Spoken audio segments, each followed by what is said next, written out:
Hello. So it's 12 and we'll get started. We might have some people trickling in here. My name is Tracy Kleckel Jimenez.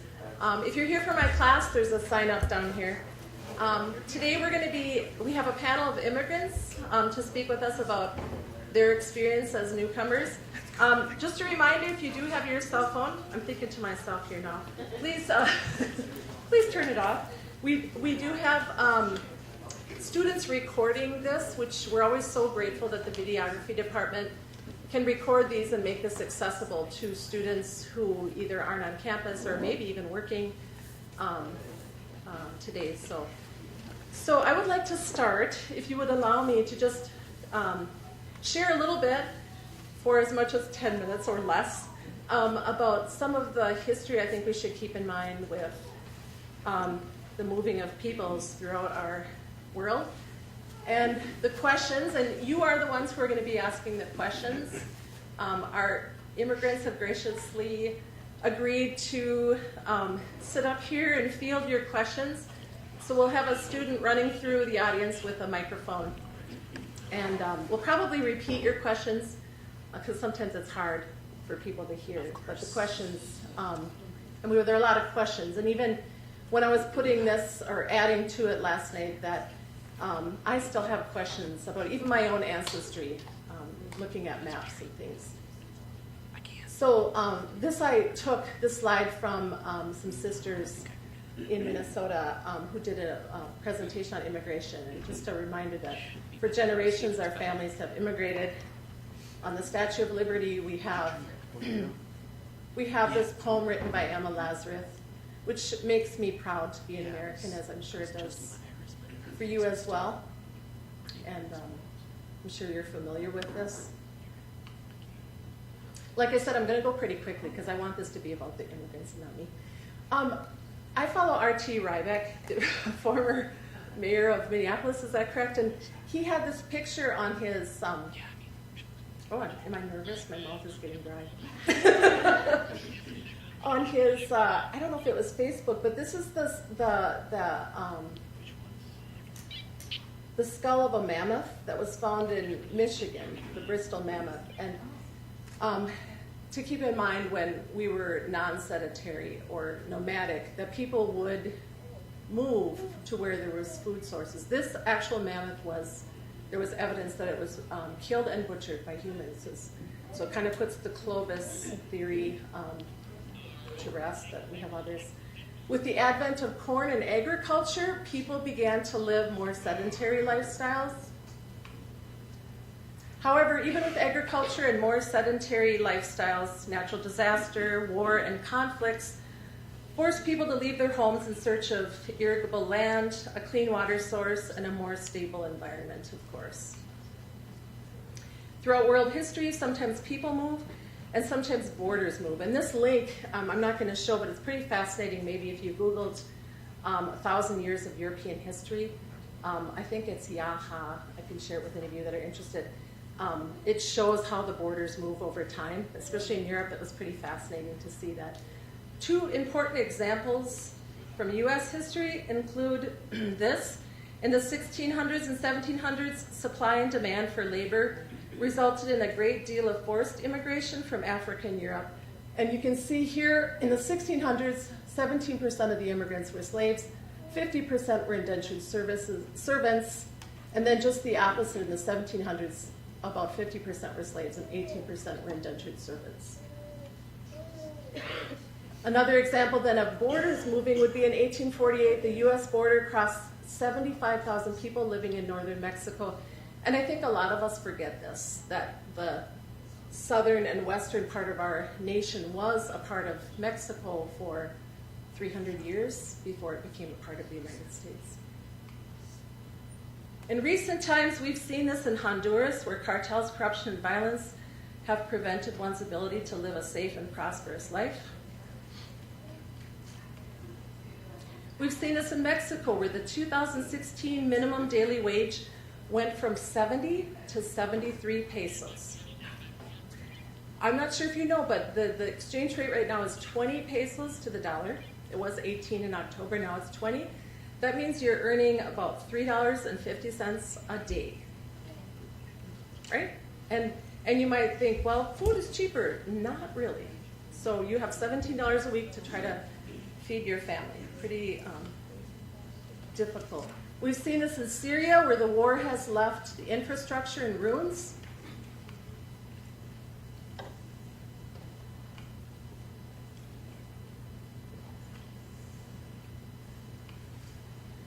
We've seen this in the Caribbean, Haiti and the Gulf, New Orleans, where disastrous hurricanes have destroyed the infrastructure throughout an entire region. And we've seen this in Somalia, where the civil war and violence have forced people to start anew in places unfamiliar to them, such as Minnesota. These refugees are forced to seek a new home and do indeed end up moving to other countries near and far. Tragically, other forms of involuntary migration also include slave trade and the more recent human trafficking. I know this is hard. It's hard for me to see some of these pictures. There is, of course, voluntary migration of people as well due to personal and familial relationships, economic opportunities, livelihood, and educational opportunities. And I thought this chart was pretty interesting. You can see the first half of the chart has a lot of green. That's actually immigrants from Europe. So you can see throughout the 1800s, we had a lot of immigrants from Europe. And then in the 1900s, starting with the Mexican, whoops, I guess I pushed the wrong button here. Hang on a sec.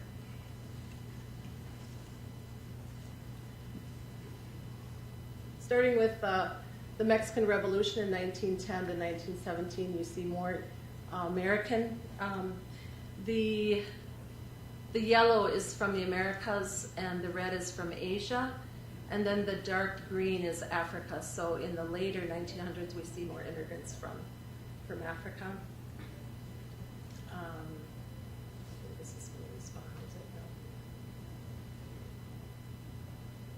It does, this chart, if any of you are interested, does show what's going on around the world during this time, and in addition to what I was just talking about, some of the things that, for example, the recruiting of men in the 1800s in Germany maybe caused, or the availability of land here in North America maybe caused some of our ancestors to head out and seek a new home. And so if I can go back, oftentimes when we have many immigrants, there's backlash, right? There's, you're not like us, and you don't belong here. And you can see the huge drop in the early 1920s, and then about the time of the Depression, when there was no work, people started to take it out on the immigrants. So you see a huge dip in the number of people who were coming in, and then there's a rise again. And I think, once again, we're seeing some of that backlash against immigrants, especially people that maybe don't look like me or act like me or worship like me.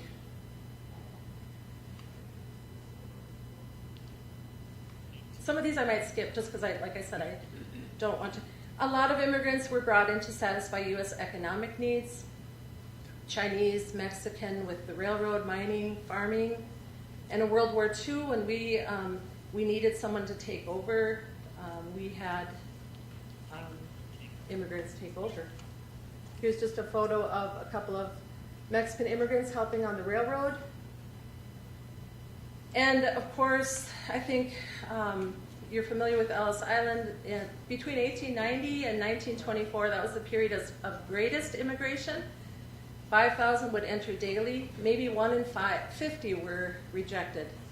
So, not sure about the vetting at that point, but by 1954, 12 million had entered. With different programs, when we needed help, Mexican immigrants were recruited. Like I said, during the Mexican Revolution between 1910 and 1917, we had quite a few. Between 1900 and 1910, half of the immigrants were from Mexico. And here's some migration of peoples during and after the Mexican Revolution.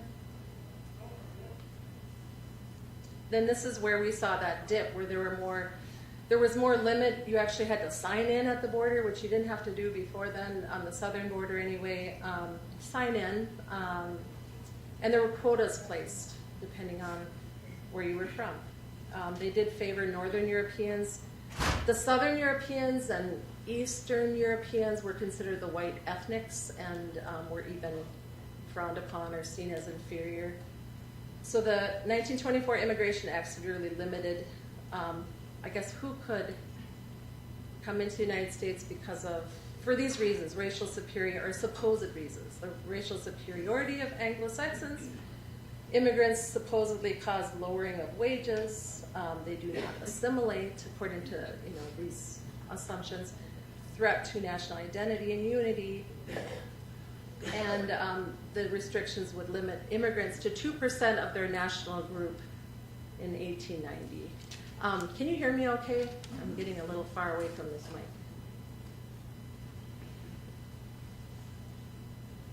So shortly after the Depression, there was a movement to deport Mexicans. And in a 15-month period in 1931, 2 million Mexicans left. But we also have the Mexican repatriation. So up to 2 million Mexicans and Mexican Americans were deported or expelled from cities and towns across the United States and shipped back to Mexico, some for whom that was no longer their home. They grew up here. In fact, more than half of these people were U.S. citizens born in the United States. And now they were being sent to a country they didn't know. The pull of Mexican immigrants into this country during World War II, we had 2 bracero programs between 1942 and 1964. So brazo in Spanish is your arm. So these were laborers, people who we needed to work when others were away at war. And here's a photo of some of these bracero workers. You can see I don't know if it's a supervisor, which appears to have maybe even a whip in his hand here. Get in line, get in line. Braceros were fumigated, thinking in Spanish, fumigated and treated like cattle upon entry into the United States. Pretty hard to fathom that. And the short handle hoe was required because it caused less damage to plants, but you can see with the stooping, some of our workers had back injuries for years to come because of the repetitive movement with this short handle hoe.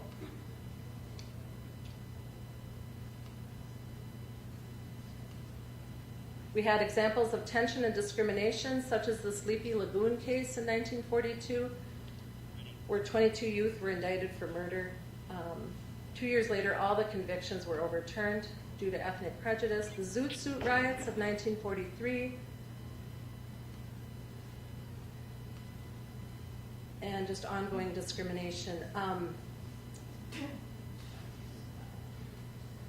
So in conclusion, although we're a nation of immigrants and our diversity is our strength, often our human nature and greed have interfered with our goodwill and have fostered backlash and discrimination towards our newest immigrants or those not like us. It's important to remember that our multifaceted heritage and understand that our populace includes people of different races, creeds, and ethnic origins. What's important to remember are our nation's founding principles of freedom, equality, and goodwill toward one another. I thought this little, I took this from Stephen Phillips' book called Brown is the New White, and according to the 2000 U.S. Census, 99% of our U.S. populace can trace a part of their ancestry to immigrants who arrived to North America within the previous 4 centuries. And I want to end with a poem by Garrison Keillor, still not out of the picture. It's called Heroes. It was published in Newsweek in July of 1988. Heroes. All of them. At least they're my heroes, especially the new immigrants, especially the refugees. Everyone makes fun of New York cab drivers who can't speak English. They're heroes. To give up your country is the hardest thing a person can do. To leave the old familiar places and ship out over the edge of the world to America and learn everything over again, different that you learned as a child. Learn the new language that you will never be so smart or funny in as your true language. It takes years to start to feel semi-normal, and yet people still come from Russia, Vietnam, Cambodia, Laos, Ethiopia, Iran, Haiti, Korea, Cuba, Chile, and they come on behalf of their children and they come for freedom. Not for our land, Russia is as beautiful. Not for our culture, they have their own, thank you. Not for our system of government, they don't even know about it, may not even agree with it, but for freedom. They are heroes who make an adventure on our behalf, showing by their struggle how precious beyond words freedom is. And if we knew their stories, we could not keep back the tears. Garrison Keillor. So on that note, we'll ask our immigrant panel to join us up on the stage, and we'll just start by having them introduce themselves, and then we'll take your questions for them with their story.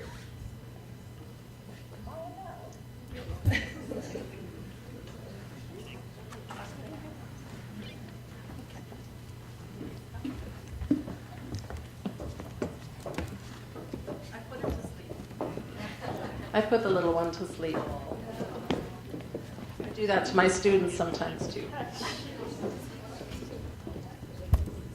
So did I have a student who was going to run this around in the audience? Is Rachel here? Alex is going to do it. So we'll just start with the individuals up here on the stage introducing themselves and maybe telling us where they're from.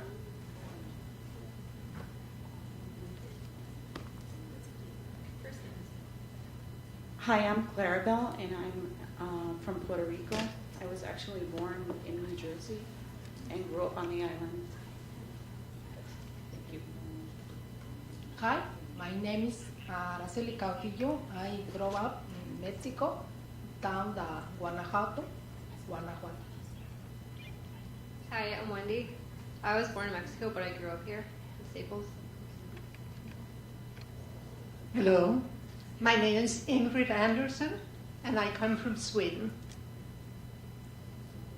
Hi, good afternoon. My name is Maria Teresa Diose, and I'm originally from the Philippines, from the Far East Asia, and now I live here in Minnesota, Staples. Thank you. My name is Francisco. I'm from south of Spain. Live in Staples. So ask for any questions. Thank you. My name is Alda. I am from Brazil.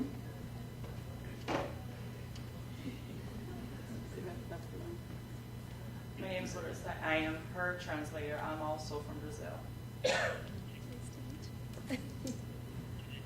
So if you have some questions for them, please raise your hand and Alex will run the mic over. And otherwise we could start with stories. You want to start with stories? Yeah. Does someone have a story they'd like to share? Oh, no. Oh, you have a question.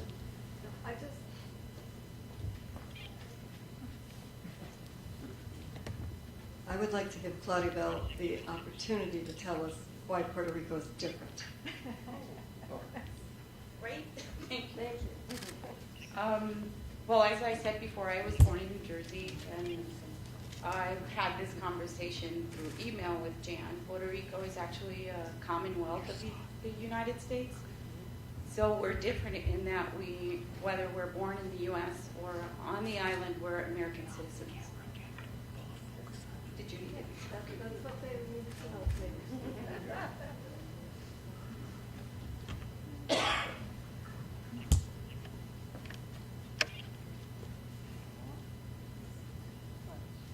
I'd like to know if any of you had a lot of trouble getting into the U.S.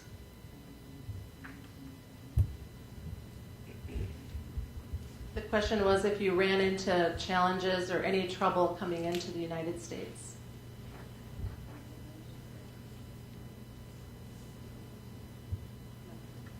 None? No. I didn't have problems, obviously. I was born in New Jersey. One of the things that is very unique about Puerto Ricans is that because I was born in the U.S., I actually went from New Jersey to Puerto Rico. And there's a difference in the way the people who were born on the island receive those who were born on the mainland. We are not really considered full-blooded or native Puerto Ricans, so we get a different treatment. And we're constantly, as someone born here, you're constantly feeling like you don't have an identity. Does that make sense? So I just wanted to talk about that. Anyone want to talk about that? Actually, I'll probably just hang out behind you guys. Hi, I'm from the Philippines, and I don't know if you know about in the 18th century we are under the colonial of American, and you know American and Philippines got the biggest U.S. base in the Philippines. That's why you know lots of American in the Philippines, and you know some of our people married to an American, and some marriage success and some other don't. And to get from the Philippines, if you're married to an American, it's easy. It takes 10 months to come. It depends sometimes on what your case is, but it's less than a year before you know getting here. And sometimes it's easy to get from one place to another, but sometimes the adjustment between the barriers between cultural, you know, it's a lot difficult than what you think.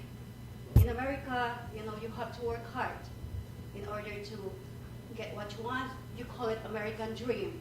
But sometimes when you say dream, you're all sleeping. Yeah.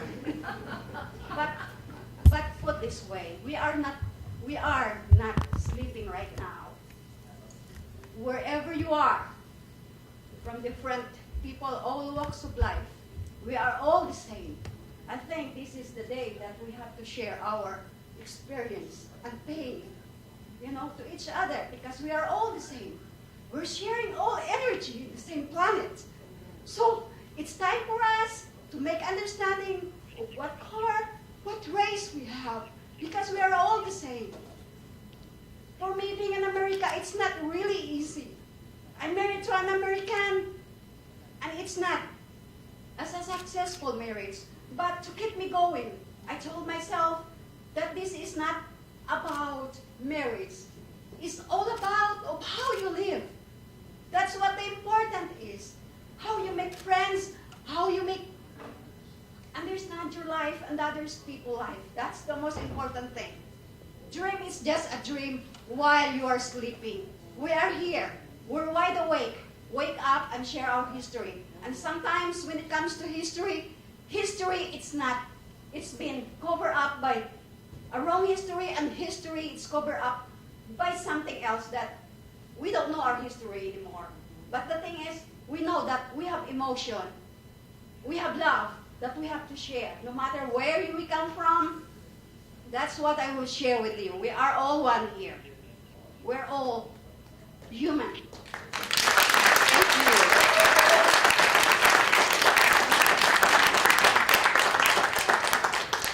Maria and I talked a little bit before. I'm from Spain. Spain been everywhere. The Philippines were under the Spain government many centuries ago. But anyway, my story is very simple. I met a wonderful girl in Spain from college, and we married. We lived in Spain for almost 2 years. Then we both decided to come over here. So I didn't come here to take anybody's job, take anybody's wife, because I was already married. I already, otherwise, I married an American lady, and I already had the best American could ever give me, my wife Tracy, was right here. So I lived in Minnesota for 28 years. I got along with everybody. So the only problem I had is I didn't speak the language when I came. But I learned the language in 6 months. English is pretty hard. Spanish even harder because it's almost everything the same. But anyway, if you want something, you learn it right away. You want to communicate with people, you do. You learn. I had the best teacher, and she also had the best teacher. When I met Tracy, she didn't speak Spanish, and I didn't speak English. So we learned from each other. Now she's a professor, and she teaches the language really well. So we had to help each other to learn from each other. Okay. Thank you.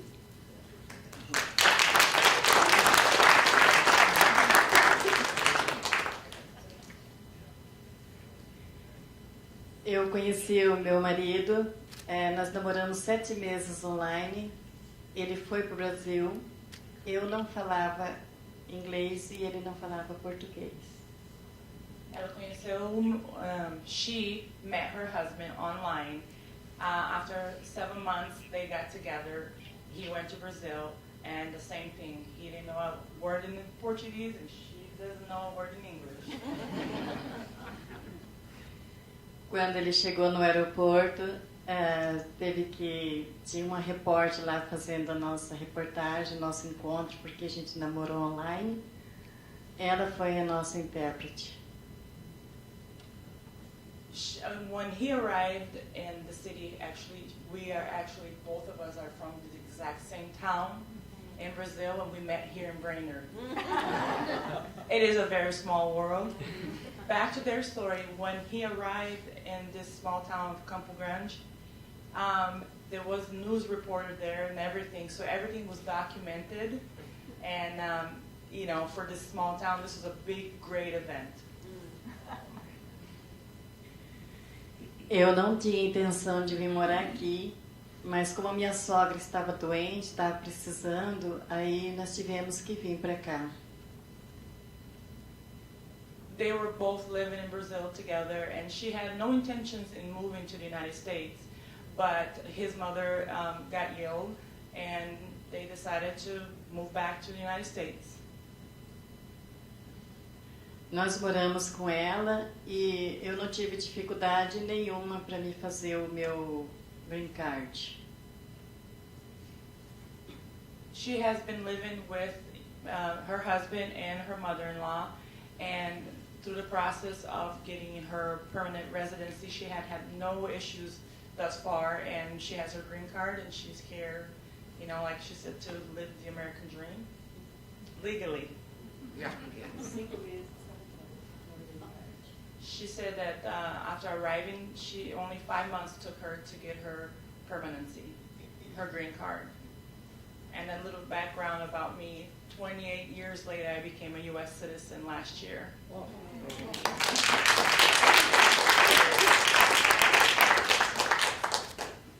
Fala para eles que minha maior dificuldade aqui é conseguir trabalho, porque eu não sei falar direito inglês.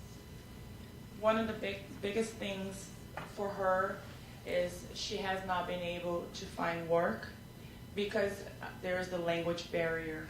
And even though we can use gestures and things like that, I think she's being a little bit discriminated against. And so she has not been able to find any employment. And a little bit of my background, I am also married to a Central American that does not speak a word in English, so I speak 3 languages, and the same thing is going on with him. It's just really hard to learn English when you live with people that speak their same language.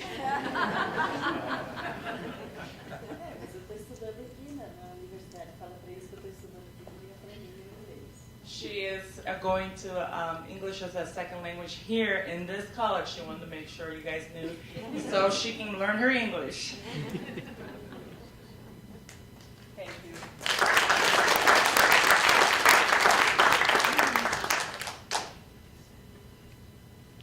I would think that I probably had it the easiest when I came over here. My girlfriend in Sweden and I, we were in school and decided to take a gap year because we read in the paper that Sweden had a new ship called the Gripsholm that was going to take a maiden voyage to the United States. And we thought that would be kind of fun to go on this trip. So we bought some tickets, and we wrote to my mother's school friend in Minneapolis to be our sponsor, because you could not come to the United States without a sponsor. You could not get a working permit. So we thought that it would be fun to go to America, work for a year, and come home again. Well, we had a nice trip, wonderful trip on a maiden voyage on a new ship to New York from Gothenburg. And in New York, we stayed for a few days at YWCA. Some girl on the ship had been to America before, and she said, that's where you stay for a few days. So we did, and then we had to go to Minnesota. So we went by this wonderful thing that you hear about in Sweden, the Greyhound bus. The Greyhound bus, you might not know, was started by a man from my home area in Sweden, up on the North Shore, where he drove miners to their job in a pickup, and later made a bus, and that enlarged and became, in times, the Greyhound bus service. And all Swedes dream of going to America and seeing America on a Greyhound bus.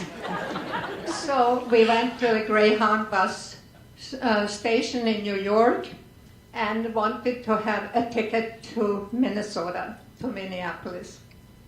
And they said, which way do you want to go? The upper, the middle, or the south? And we said, which is the longest? And they said, the south. Okay, that's the one we take. Then we see more of America. That went to Washington, D.C., and then up the Ohio Turnpike, I think it was.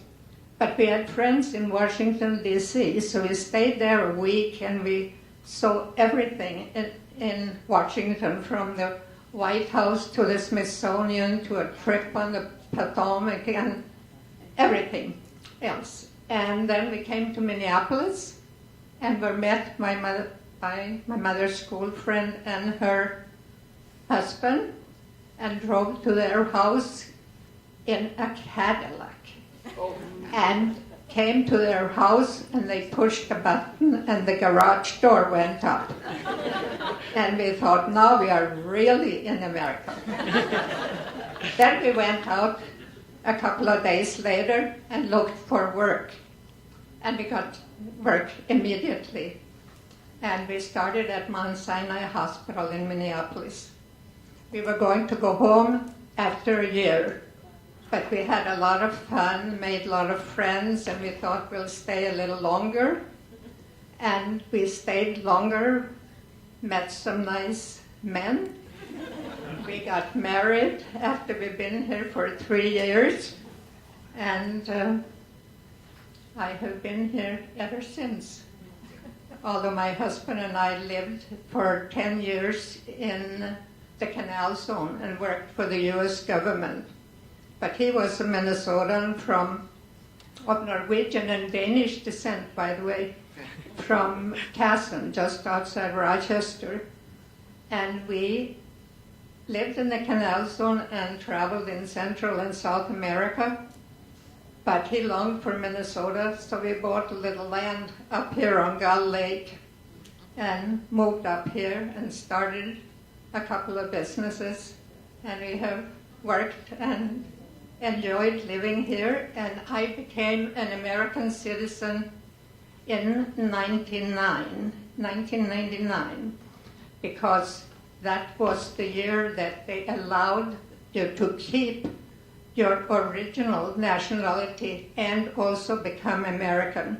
So I have 2 passports, and I love both countries, and I've had a great life in America.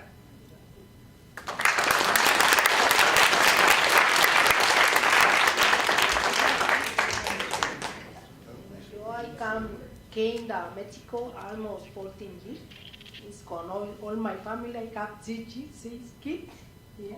Oh. Oh, okay. Okay, yo más les traigo de family, pero gracias a dice que I got a lot of friends, very good friends. It's very nice place. Thank you.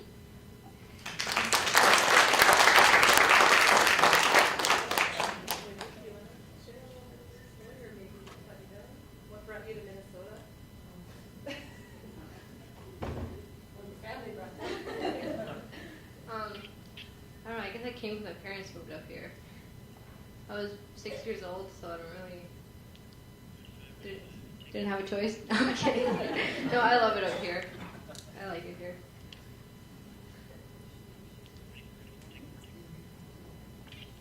So I met my husband online, and he's from Minnesota, and that's how I ended up here. So we'll open it up to questions. We've got one back there. Can Larissa share her story? Sure, yes, that would be Yeah. great. Yeah, pass her on. Oh, she's an immigrant. She is. Oh. I got to vote this year. I guess since I was translating for her, my story is a little bit different. My mom, she's from, I'm adopted, so she moved to Brazil. And, back in the 70s, they were kind of frowned upon Americans, adopting, a local baby. And so she had to go through a lot of pain and suffering just to be able to keep me. And she married a Brazilian, and he passed away, and we moved to the United States. My parents were here already, and I actually traveled through the whole entire country and flew internationally by myself with 2 little kids. And I didn't speak a word in English. I got here Saturday, Monday morning I was in school. Yeah, with no translator, no nothing. So by default, I ended up picking up Spanish also. So I ended up here in Minnesota after many years of, I've been in the United States for 28 years. I got divorced, I remarried, and he is from Central America, from Honduras, and his story is a little bit, worse than mine. But, I love it here. I have grandkids here, and I just, became a U.S. citizen because we have no rights under a resident card, a green card. We are not covered under the Constitution. So the government, whenever they want, they can come and take it away for no reason. So it's a false sense of comfort. So I became a U.S. citizen so I can have my rights and I can be part of this country, being that, I've been here for that long. So just like her, I had no choice. I was a teenager, so I had to come to the United States. So that's it.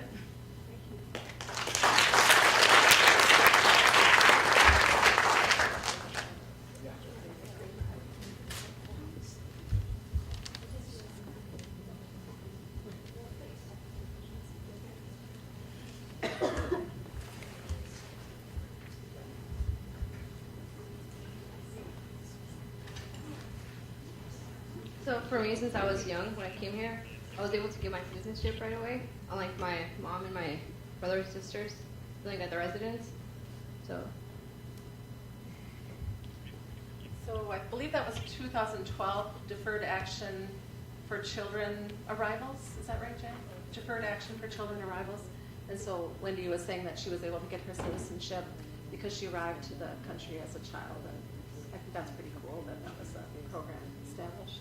And then there's deferred action for parents of Americans, and that one's that was an executive action by President Obama in 2014, and then there was a legal challenge in Texas, and then the Supreme Court split 3-3, I believe, and so that one is kind of in limbo, the deferred action for parents of Americans. So, questions out there? Is Alexa still out there with the mic? She's way over there. And you can direct your question to an individual, or if you want to just throw it out there and whoever wants to address it.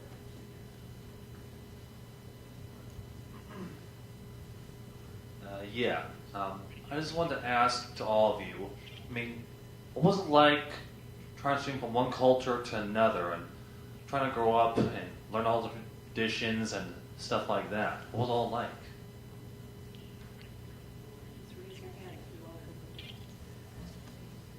So the question was, what was it like coming from one culture, maybe growing up in one culture, and then having to learn everything, including language, but some of the customs, some of the humor, some of the stuff under the water. When you think about the iceberg concept of culture, gender roles, when to laugh, when not to laugh. Who wants to take it?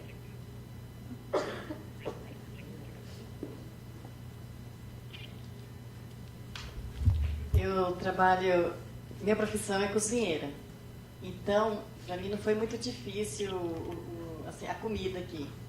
Então, eu mesma procurei, meu marido também me ajudou a procurar onde tem as comidas que eu faço no Brasil. E para mim não estou tendo dificuldade, não.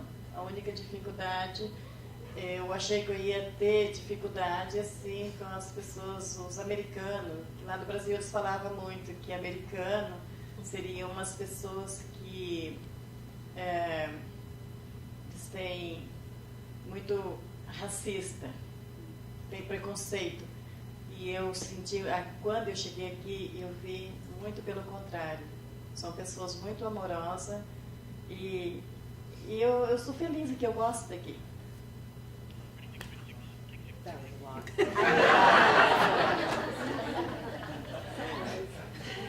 She said that her profession is she's a chef, she's a cook. And I experienced that myself. The food here in the United States can do a number in our little tummy.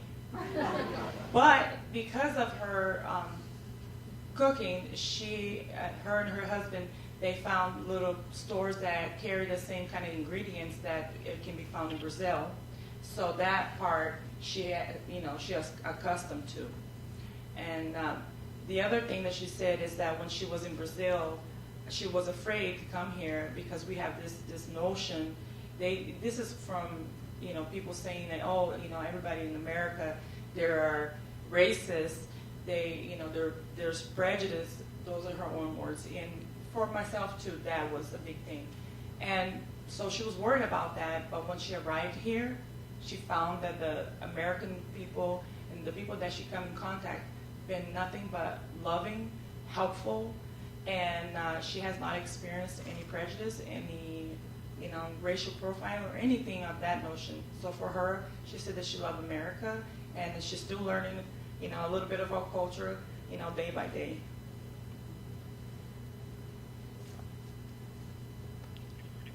Anyone else want to talk about difficulties with the new culture? Yeah, for me, everything here in this world is all about adjustment. I don't know, but for me, sometimes you have to make it tight, and sometimes you make it loose. It depends on how you make your life understand about each other culture. Sometimes you can be a solid mind, and sometimes you can be a liquid mind in order to understand each other culture. For me, because seeing different color is not new to me. Because in the Philippines, if you go to the Philippines, we're under by Spaniard for 350 years or maybe more. We're under American colony for how many years too. And for me, it's just not new. So it's up to us, to adjust ourselves. There's no difference. It depends on how you live. It depends on how you make peace to each other. We're different, I know that. But, open up your heart. We're just temporary here. Sooner or later we'll go. Just enjoy life. Life is it's bigger than dreams. Life, it's more important. Life is bigger than ambition.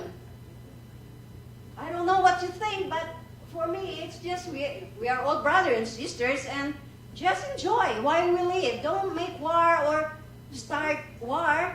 It's just live. I don't know. I'm just sharing my own experience, but yeah, everybody have to feel, pain. I come here, I have so much pain. I've been divorced for 15 years.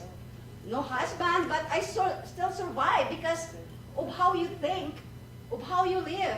If you want to have divorce from one man to another, it's up to you. I don't. You know, it's up to you how you live, no matter where you are in this world, no matter what color or whatever race you have. We are all the same.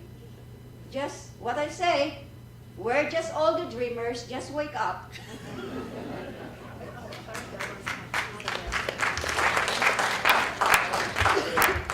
I'm just going to share a story. So my mother-in-law in Spain has a lot of passion, and she speaks a little bit like Maria Teresa. And my brother and sister-in-laws and my husband always told me, she's not yelling at you, that's just her passion.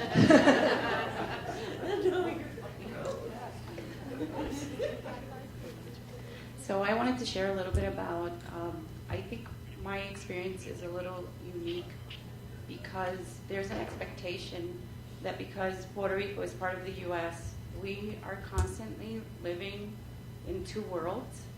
So I have the expectation of my parents who are Puerto Rican and other Puerto Ricans to behave in a certain way. And then I live in the U.S., and so I'm expected to forget my culture, which it's still part of who I am, and adapt and assimilate. So I'm constantly teetering in both worlds. And I think that's part of the reason why I wanted to come today is so that people, number one, understood that Puerto Rico is part of the U.S., but we still have our own identity and our own culture. And I think that for the most part, Puerto Ricans feel that way, that we're Americans, but we're also Puerto Rican. And so adapting to the culture for me is actually, I don't know if that really ever happens fully because we're constantly in these two worlds. And I just wanted to share that because I think it's important for people to know. Adapting to cultures or no? Is there something different about Minnesota? When you come from Scandinavia and you come to Minnesota, it is not very hard to adapt. We are so much alike. And as a matter of fact, I think I have learned a few of the old Scandinavian traditions here. Things that they do not do anymore over there are the things that kind of stuck with the early immigrants. That is very special when it comes to food and the food that you eat at the big holidays. That seems to be the tradition that was kept more than anything else. The language eventually was forgotten by the next two or three generations. But the names of the foods that you eat at holidays, they are still the same. Now, to come here, as I said, was not very hard when you come to Minnesota from a Scandinavian country. But I like to learn traditions from different countries. And there is a feeling I have heard among other immigrants too. When you first come, your own country is in you, so that the new things you see first, you say to yourself, that's not the way it's done. That's not the way we do it. Like we were doing it the right way and the others were doing it the wrong way. And little things here and there, that's not the right way. But as you stay, those things kind of go away, and pretty soon you find that you do it that way too. And then after a while, you realize, yeah, I'm pretty good. I know how to do this several ways. And you adapt to the different ways people do it. And I've been in many countries and lived in many countries too. And I feel just better by knowing people, as you do, from many places and learning different ways to do things. I think that just improves you, and it also is great if you have the chance to learn and get along with people from various places.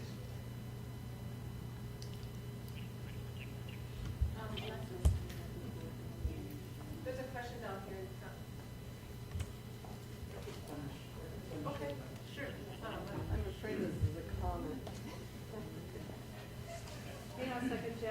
I think it's important is that having an open mind is the best way to go around the world. If you do have an open mind, you get along with everyone. So when I married Tracy, an American, well, I had to love her family, I had to love her country. And when you marry someone, it's not in the small print, but that's what you do. You also do ditches and do the floor and do windows. Yeah. You know, it isn't. I mean, if you're a married guy here, you know what I mean. So you learn that as you go. It is a lot easier when you have an open mind. The language, it wasn't a barrier for me. I was always a really international kid. I got along with everyone. I went in the military to serve my country. I also served Europe by having some program with the American military. I'm also a chef, so thank you for cooking. Make sure you share your passion. I like the good food. I like to cook my own food, so I know what I eat. It's very important to make sure that you teach your family to appreciate the kitchen. Did I have a hard time in the United States? Probably not. The first 6 months, probably, because everyone was pointing a finger in here and there. I didn't mind that. I want to learn from you, and that's what it takes. That's what we do. What is amazing now, a word, people ask me how to spell this.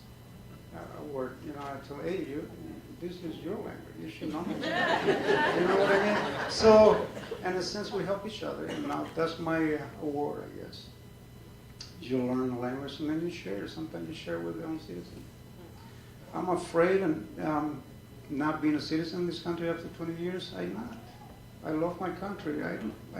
When I came over here, my goal wasn't to become a citizen, just to be protected.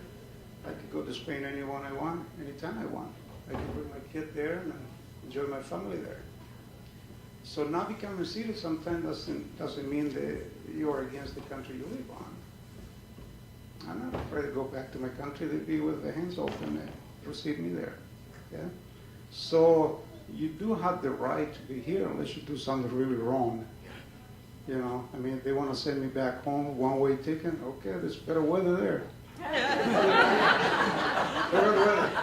So don't be afraid to be deported when you are a legal permanent resident. You do have your rights. You have the same right to any citizen besides voting. You are covered. You can ask for permission to stay any length of time, more than 6 months. Yeah, and that's right. I'm not right. I always have my documentation with me. So the reason why people were pointing at him is because he's so good looking. Seriously? I mean, who is this new guy in town? You know, I'd come from a town of 3,000, and he really learned English from my mother. My mother spoke to him nonstop. So they were discussing about he didn't want to forego his Spanish nationality when we first came. You would have had to have given it up. But now, like you said, the rules did change, and you're able to have dual nationality, depending on the country, I think that is. But Jan, what was your question? Well, especially in view of the time, I think it is a good, almost finality type thing maybe, but with what Ingrid had said and what some of the rest of you said, when I taught at this school, I asked us to consider this business about being a melting pot, and I thought, no, I want to be an ensalada mixta, a tossed salad. The carrots should taste crunchy and be orange, and you know, throw in some cheese, throw in some ham, and mix it all together. And the world vision I have is what you've been saying. We're all brothers and sisters. We all share this planet. Enjoy, you know, enjoy the new tastes, enjoy the new music, learn what you can. And what Ingrid said, you know, if you've got 3 or 4 countries or 3 or 4 languages, add all the good stuff and make it all better. And now I will pass the offering plate.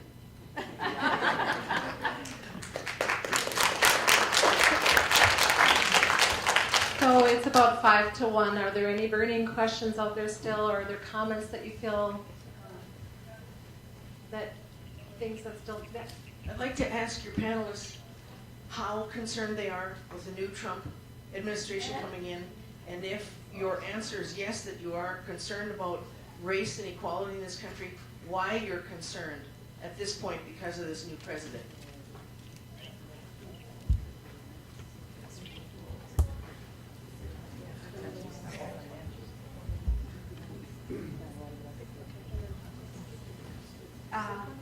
Well, I'm not a politician or whatsoever. I'm just an ordinary housekeeper. You know what? Politics is politics. You know who? We have government, but you know what? Nobody lead. You know what I'm talking about? Lead for, everybody. There's a lot. Lead the leader that it's really concerned about the people. That a leader that unite who we are. It's just, for me, it's just very complicated right now. Because we need a leader that can lead us into a better world. Because history keep repeating and repeating and it's still the same. We don't get out, we're still there. So I think this is the time that, I think it's, for us, to gather this kind of gathering so everybody got forum and open. I think it's good for us. I think if the government don't change, I think we can change ourselves. I don't know what you guys, but for me, I have to change myself. I have to make an example with my children. At the end of the day, you are the one who's working, not the government. I don't know. I don't know what your mind, but that is my mind. I have to put a plate.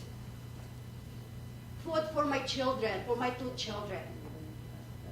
I don't know. It's just so much complicated, and we have to understand this. The change starts from you.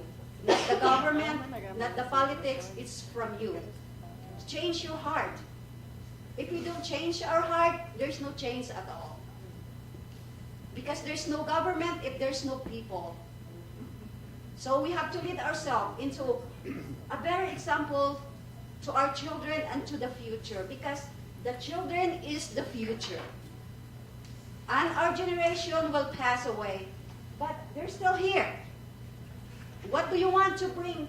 What do you can do for the future of your kids? It starts from you. It's not from the government. You lead yourself into a better world. We have to make change into ourselves. Over here. And of course, right here. That's why the brain is here, not here. Thank you.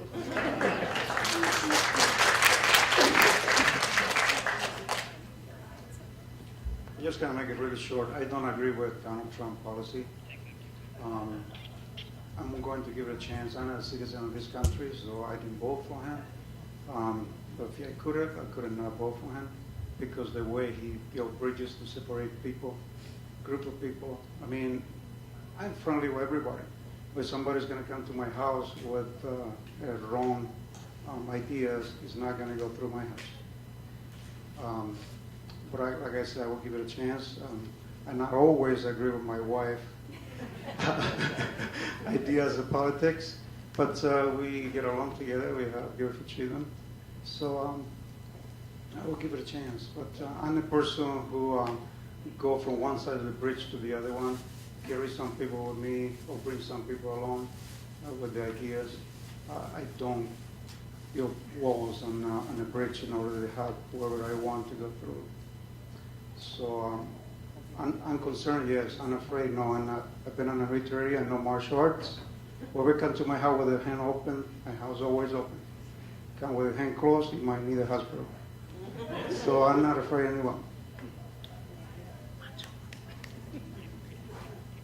Eu fico preocupada com as pessoas, com os imigrantes só. Me preocupa, mas eu acho que, eu não sei, eu acho que ele é uma pessoa muito arrogante e ele não é humilde de coração. Eu fico preocupada só com as pessoas na imigração. She's only worried about the immigrants, and she says that his heart, he's arrogant, and he is not compassionate. That's the only thing she's worried for the immigrants. And like he was saying, basically the bridges that have been built between people. Eu estou tranquila porque eu tenho meu green card, mas eu fico preocupada com as outras pessoas que são imigrantes. Ela bem tranquil because she's here legally, but she's worried about all the other people that are here seeking asylum and have a story of their own that are not causing anything bad. So. Thank you so much for coming today. If you want to hang out and speak with me.